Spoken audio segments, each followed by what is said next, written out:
স্তব্ধ রুয়াদ। আওয়াজের সাথে ঘটে যাওয়া এমন ঘটনা শুনে যেন তার শরীর কেঁপে ওঠে। চোখ দিয়ে অনবরত পানি পড়ছে, তার শরীরে প্রবাহিত রক্ত যেন হঠাৎ করে থেমে যায়। ইনিমা তড়িঘড়ি করে জড়িয়ে ধরে বোনকে। রুয়াদ, নিজেকে শান্ত রাখ, এমন করলে চলবে না। ইনিমা মেহবুবাকে ডাকে। আরহাম বলছে মায়া চৌধুরীকে নিয়ে যেন তারা তাড়াতাড়ি হসপিটালে পৌঁছায়। সবাই হসপিটালে পৌঁছায়, মাঝপথ থেকে মায়া চৌধুরীকে নিয়ে যায়। রুয়াদ সারাক্ষণ গাড়িতে বসে কেঁদেছে। সবাই এত বার করে বলেছে কাঁদতে না, তাও আজ এমন ঘটনা শুনে নিজেকে সামলাতে পারেনি। ভীষণ খারাপ লাগছে তার।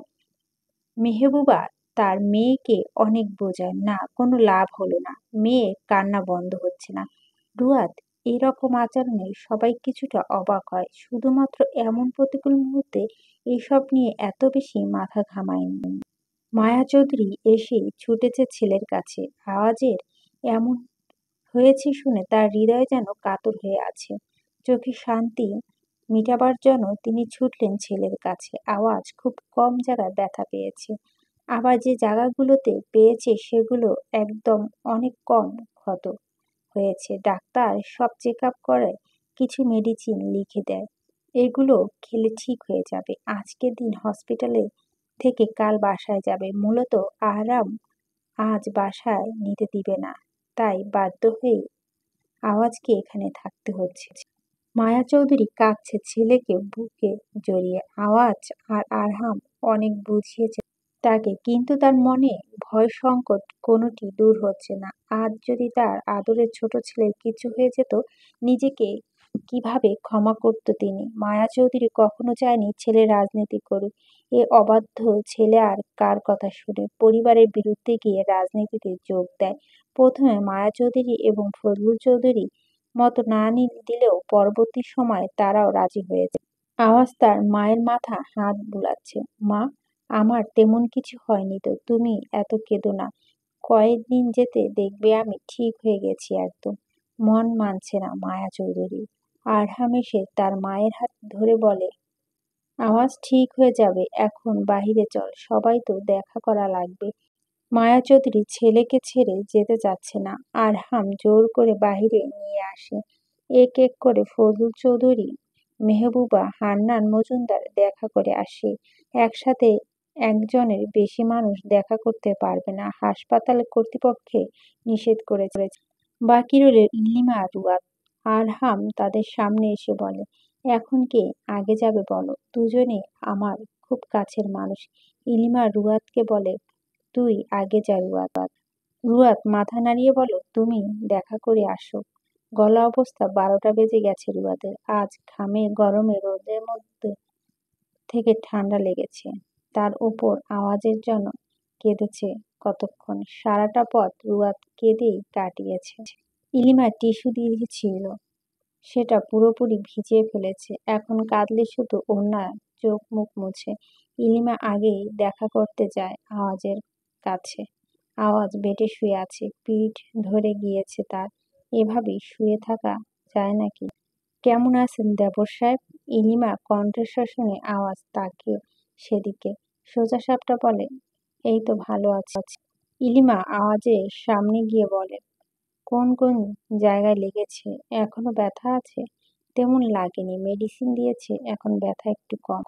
ইলিমা হেসে বলে, তোমার চিন্তা একজনের চেহারাটা কি বানিয়েছে সামনে থেকে দেখলে বুঝবে। আসার সময় সারা পথ শুধু কেঁদেইছে। আওয়াজ ভুরু কুঁচকে ফেলবে। শুধু রুয়াদ ছাড়া আর কেউ নেই যে এখন তার সাথে দেখা করেনি, তাই সর্বপ্রথম তার প্রিয়সীর কথাটি মনে পড়ে এসেছে। ইনিমা আরো কিছুক্ষণ কথা বলে আওয়াজের সঙ্গে। ইনিমা আসতে দেরি হচ্ছে দেখে রুয়াদ ওয়াশরুম থেকে মুখ পানি দিয়ে ধুয়ে আসে।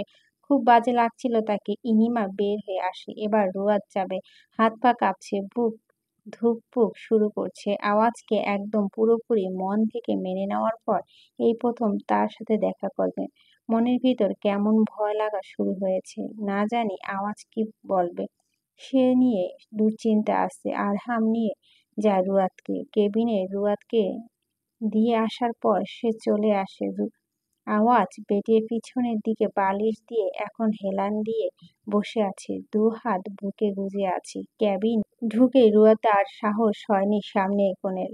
পা যেন চলছে না। আওয়াজ ক্রমাগত দেখেই চলছে রুয়াতের কার্যক্রম। দূর থেকে আমাকে দেখা শেষ হলে এবার কাছে আসো। আমার তোমাকে দেখা শেষ হয়নি এখনো। রুয়াত মাথা তুলে তাকায় আওয়াজের দিকে, আবার তৎক্ষণাৎ চোখ সরিয়ে ফেলে। কিন্তু আওয়াজকে কিভাবে বোঝাবে তার ভয় করছে সে। সামনে এগুতে পারছে না। রুয়াত আসছে না দেখে একটু ধমক দিয়ে বলে, আসবে তুমি নাকি আমি উঠে আসবো বলো? আরহাম তখন বাহিরে দাঁড়িয়ে বলছিল আওয়াজ পায়ে ব্যথা পেয়েছে বেশি।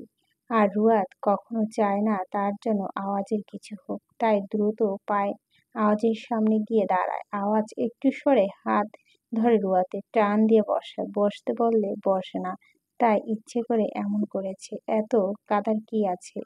এমন মনে হচ্ছে আমি মরে গিয়েছি আর এই জন্য এমন ভাবে কেঁদেছ। বুকটা যেন ছা করে উঠল রুয়াদের। সামনে অ্যাক্সিডেন্টের কথা সহ্য করতে পারেনি আর সেখানে তো রুয়াদ।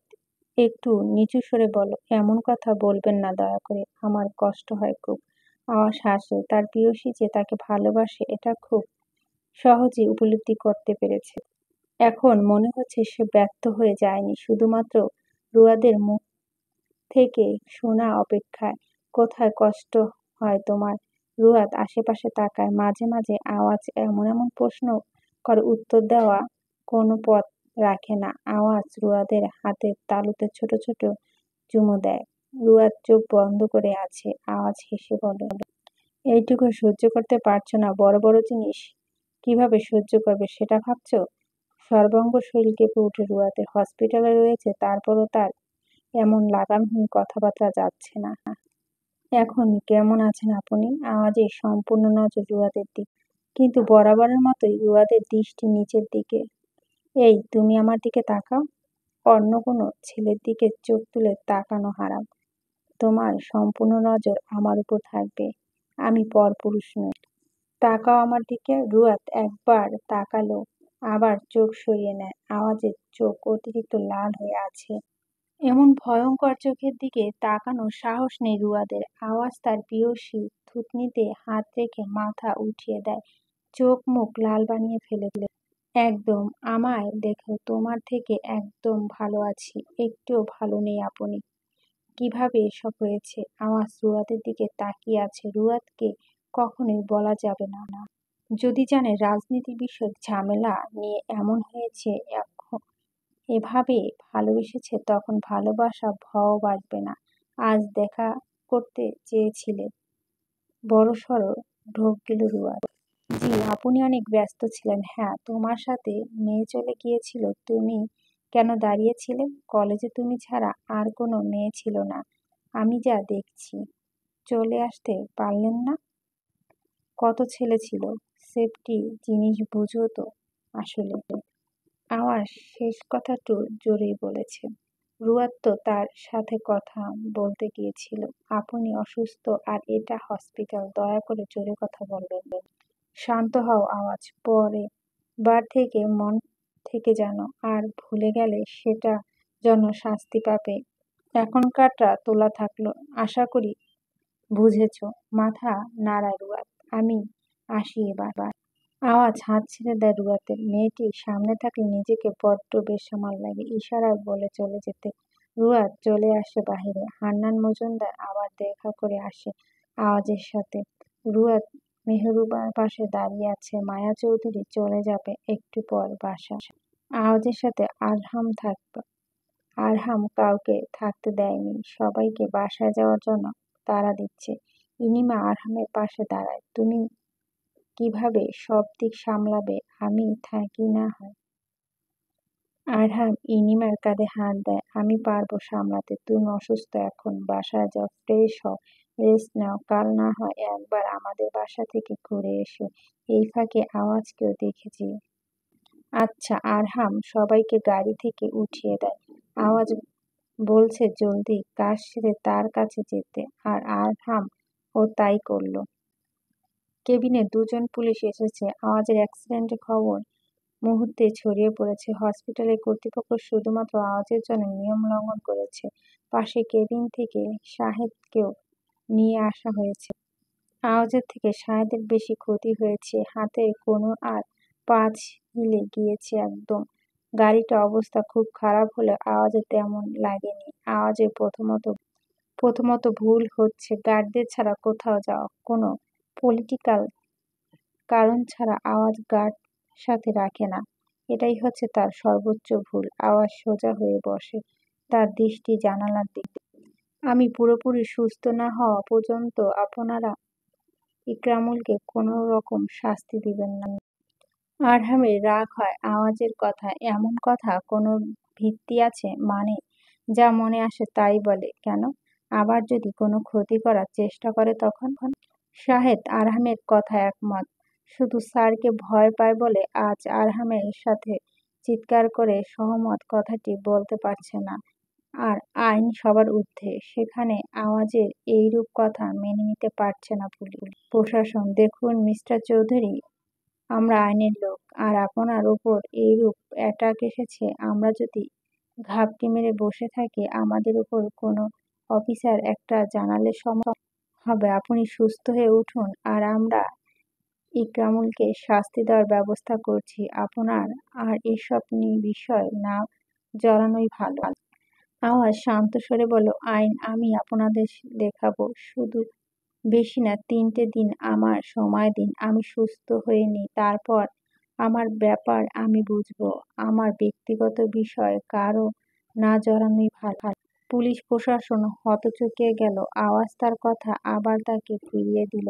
জি, কিন্তু এবার থেকে সব সময় গার্ড রাখবেন সঙ্গে। আসি, আসসালামু আলাইকুম।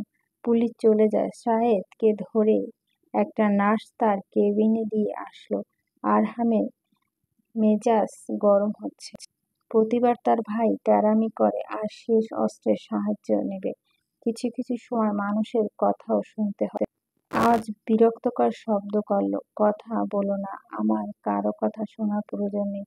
আরহাম রাগে মুখটা ফিরিয়ে নিয়েছে। মিনমিন করে বল, এই পাগলটাকে কে সামলাবে? আওয়াজ শুনে ফেলেছে ঠিকই। আরহাম মুখটা বেজার করে রেখেছে। আওয়াজ অট্টহাসি দিয়ে আরহামের দিকে তাক। একমাত্র তোমার শালিকা এই পাগলটাকে সামলাতে পারবে। সকাল সকাল আওয়াজকে নিয়ে আসা হলো বাসায়।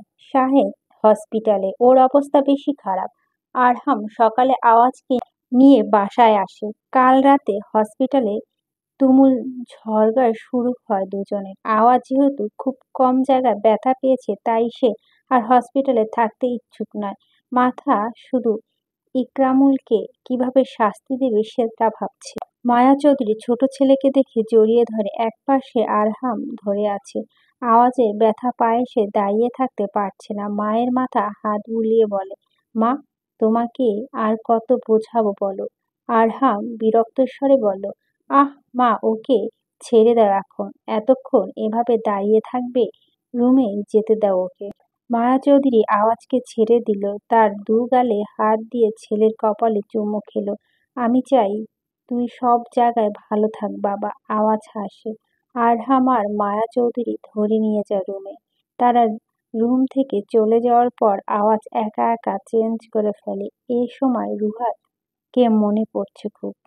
সঠিক সময় বিয়ে করলে আজ রুহাত তার বউ হয়ে থাকতো। এসব কাজে সাহায্য করতো মেয়েটা। রুহাতের কথা মনে পড়তে হাসি ফোটে আওয়াজ। স্যার, আওয়াজের তো কিছুই হলো না, সে উল্টো সুস্থ হয়ে বাড়ি ফিরছে। ইকরামুল টেবিলে মাথা দিয়েছিল। আওয়াজের কথা শুনে মাথা তুলে তাকালো তার দলের ছেলেটার দিকে। রক্তিমাভা মুহূর্তে ছড়িয়ে পড়ল মুখে। আওয়াজের জায়গায় সাহিত্য এসে পড়েছিল। দলের লোকেরা গাফিলতির ফল এটা। মাথায় ভরপুর চিন্তা ঘুরপাক খাচ্ছে। এদিকে তার দোকান বন্ধ হয়ে আছে। ইনকাম একটা জায়গা অনির্দিষ্টকালের জন্য বন্ধ হয়েছে। সাংসারিক ঝামেলা আর আওয়াজের এইরূপ অবস্থার জন্য আওয়াজ যদি পুলিশের কাছে তার নাম বলে দেয়, নিশ্চয় পুলিশ তাকে ধরবে, সে খেয়ালও আছে। সব মিলিয়ে বেহাল দশা। তোদের সবার গাফিলতির কারণে আওয়াজ সুস্থ আছে। তোদের আসলে আমি আমার দলে রাখি কেন?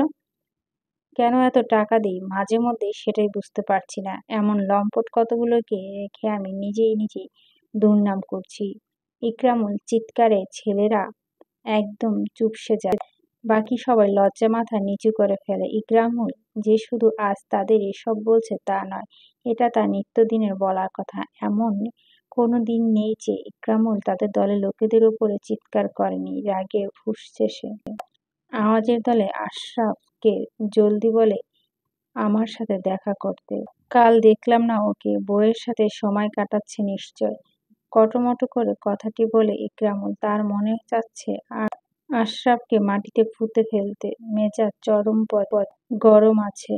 আশরাফকে কল দেওয়ার প্রায় ২০ মিনিট পর ইকরামুলের অফিসে। আশরাফকে দেখে ইকরামুল যেন শরীরে আগুন ধরে যায়। এত কিছুর পরও আশরাফের কোনো দেখা পায়নি সে। রাগে টেবিলের ওপরে থাকা গ্লাসের পানি আশরাফের মুখে মারে।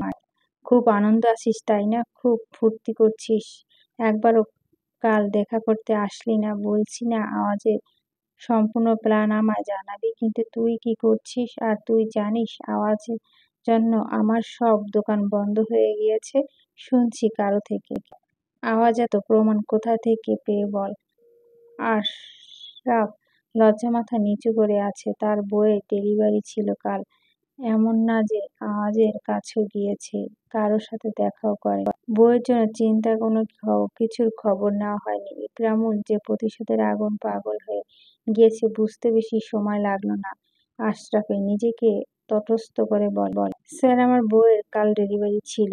আওয়াজ স্যারের অ্যাক্সিডেন্ট হয়েছে, আমি সেখানে যাইনি কাল শুধু। ইকরামুল আর বলতে দিল আশরাফকে ধমক দিয়ে চুপ করিয়ে দিল। গুণ বেশি চালাকি কখনো করার চেষ্টা মাথায় আনিস না। যদি আমার সাথে এমন করার দুঃসাহস দেখিয়েছিস তাহলে বুঝবি এটা ইকরামুল কি জিনিস। দ্রুত পা ফেলে ইকরামুল চলে যায়। আশরাফ মাথা দুটো পাশে ঘুরিয়ে সবাইকে দেখে নিল। উপস্থিত সবাই মাথা নিচু করে আছে। এই দীর্ঘ নিঃশ্বাস ফেলে আশরাফ আবার তার বাড়ির উদ্দেশ্যে রওনা হয়। আপাতত তার মাথায় শুধু তার বউ আর সদ্য জন্ম নেওয়া সন্তানের কথা মাথায় ঘুরছে। সন্ধ্যার পর একবার আওয়াজের সাথে দেখা করতে। আজ বৃষ্টি হচ্ছে মুষলধারে। রুয়াদ জাফরিকে কোলে নিয়ে বারান্দায় দাঁড়িয়ে দুজন বৃষ্টি দেখছে। কারেন্টও নেই, তাই তারা বারান্দায় এসেছে। রুমে ইলিমা আরহামের সাথে কথা বলছে। জাফরি হাতে বাড়িয়ে বৃষ্টির পানি ভিতরে এনে রুয়াদের মুখের উপর ঝাড়া দিচ্ছে। রুয়াদ বাচ্চাটির আনন্দ উপভোগ করছে। ইলিমা ফোনে একপাশে শুয়ে আছে। আরহাম ভিডিও কল দিয়েছে। আজ আসবে বাসায়? ইলিমা শরীর খুব দুর্বল, তাই বলল হ্যাঁ আসবো। আমার তো উচিত একবার আজকে দেখে আসা, না হলে মানুষ কি ভাববে। শোনো ইলিমা, শরীর ভালো থাকলে আসবে, না হলে আসা দরকার নেই। আর মানুষের ভাবাভাবিকে এত পাত্তা না দেওয়াই ভালো। আজ অনেক পলিটিক্যাল লোকজন বাসায় আসবে আওয়াজের সাথে দেখা করার জন্য। তাহলে তো মায়ের উপর আজ অনেক চাপ পড়বে। আর আমি মাকে একটু টুকটাক হেল্প না করলে ওনার কাজ শেষ হয় না। আমি আসবো আজ, তারপর বিকেলে চলে আসবো। তখন তো সবেমাত্র 11টা বাজে। আরহাম তার অফিসে বসে আছে, বইয়ের কথা মাথায় দোলা। এত সমস্যা নেই, আমি গাড়ি পাঠাবো তোমার জন্য। হ্যাঁ আচ্ছা, শোনো রুয়াদকেও নিয়ে এসো তোমাদের সাথে, তারপর দুজনে একসাথে বিকেলে চলে যেতে পারবে। সমস্যা নেই, তুমি আমায় রেডি হয়ে আবার একটা কল দিও, আমি আসবো তোমাদের নিতে। ইনিমা মাথা নাড়ায়, কল কেটে দেয়। শোয়া থেকে উঠে বসে, হালকা করে হাত খোপা করে ফেলে। এক্ষুনি গেলে মায়া চৌধুরী কিছু হেল্প করতে পারবে। সে ঠিক করলো এই সময় যাবে এই বাড়িতে। রুয়াদকে বলার আগে মেহবুবা কাছে গেল পারমিশন নেওয়ার জন্য। মেহবুবা শোনার পর রুয়াদকেও যাওয়ার অনুমতি দিল। ইনিমা আবার আসে রুমে, রুয়াদকে ডাক দেয়। ইনিমার ডাকে রুয়াদ তাড়াতাড়ি জাফরিকে নিয়ে রুমে আসে। আপু ডেকেছিলে? ইনিমা আলমারি থেকে একটা 3 পিস বের করতে করতে বলে, আমি আর তুই এখন ওই বাসা যাচ্ছি। রুয়াদ কিছুটা অবাক হয় কথাটা শুনে। আপু আমি কিভাবে? আর মা যেতে দিবে না তো বোধহয়। আমি মাকে বলছি, আর মা অনুমতিও দিয়েছে। তুই তাড়াতাড়ি রেডি হয়ে যা। একটু পর আরহাম আসবে আমাদের নিতে। রুয়াদ মাথা নাড়ালো। জাফরিকে বেডে বসিয়ে ওয়াশরুমে চলে যায়। সেও ইনিমার মতো একটা থ্রি পিস পরে বের হয়ে পড়ে। তাদের রেডি হওয়া শেষে ইনিমা কল দেয় আরহামকে। আরহাম এসে তাদের নিয়ে যায়। আজকে অনেক গার্ড বাসার সামনে। রুয়াদ তাদের দেখে ভুরু কুঁচকে ফেলে। তার মাথায় শুধু এটাই ঘুরছে, আর সময় কেন এরা থাকে না। আজ এত গার্ড বাসার সামনে থাকার কারণ বুঝছে না রুয়াদ। আরহাম গাড়ি থামায় বাসার সামনে। ইনিমা রুয়াদের হাত ধরে ঢুকে বাসার ভিতরে।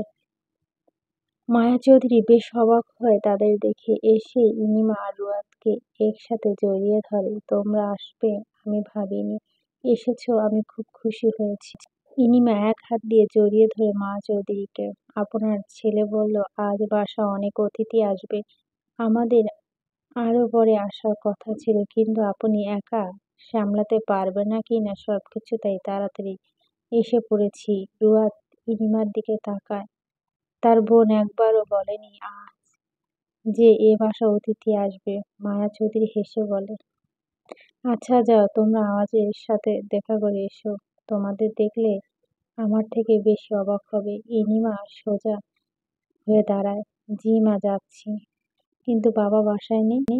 মায়া চৌধুরী জাফরিকে কোলে নিয়ে বলে, আরে আর বলো না, সে কাউকে না জানিয়ে কিছু কাজ ঢাকায় গিয়েছে। গত রাতে আমাকে বলছে। আরহাম কাজ সকালে বাসায় এসে তো অনেক বকেছে তার বাবাকে। রুয়াদ চুপ করে ইনিমা আর মায়া চৌধুরীর কথা শুনছে। আপাতত সে নীরবতা পালন করছে। মা, জাফরিকে আমার কোলে দিন, আমরা সবাই দেখা করে আসছি আওয়াজের সাথে। ইনিমা জাফরিকে কোলে নিল। রুয়াদের হাত ধরে নিয়ে গেল আওয়াজের রুমে। রুমটা অন্ধকার করে রেখেছে।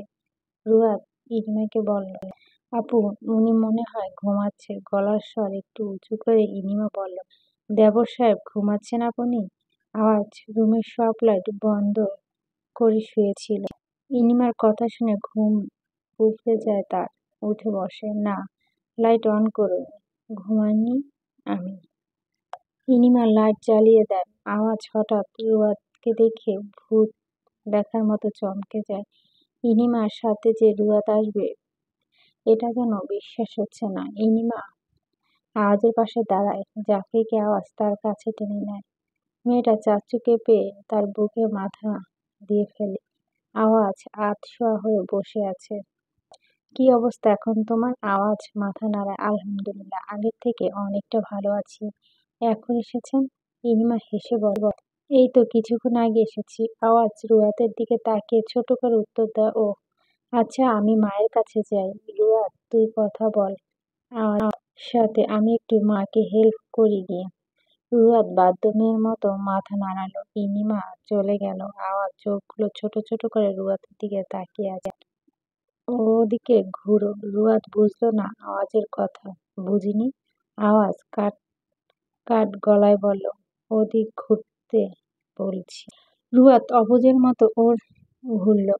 আওয়াজ হেসে রুয়াদের হাত ধরে টান বসালো তার সামনে। রুয়াদ পিঠ ঢেকে আওয়াজের বুকে। রুয়াদ মুখ খিচে অদর ঢাকে, আসবে বলিনি তো। কাপা স্বরে রুয়াদ বলে, আপু নিয়ে এসেছে, আমিও আগে জানতাম না, বলার পর তারপর জেনেছি। আওয়াজ এক হাত দিয়ে রুয়াদের হাত চেপে ধরে আছে। আরে হাত দিয়ে জাফরিকে আলতো করে মাথায় হাত বুলাচ্ছে। জাফরি, তোমার মিম্মিকে একটু মাইক দি। জাফরি মাথা নাড়া দুপাশে। রুয়াদ মাথা ঘুরিয়ে জাফরিকে দেখলো। আওয়াজ মাথা ঠেকায় রুয়াদের মাথায়। প্রিয়সী, তুমি আমার হৃদয়ে বয়ে আনা অদৃশ্য সাদৃশ্য। এই যে এখন তোমায় দেখছি, আমার সব ব্যথা সেরে গিয়েছে।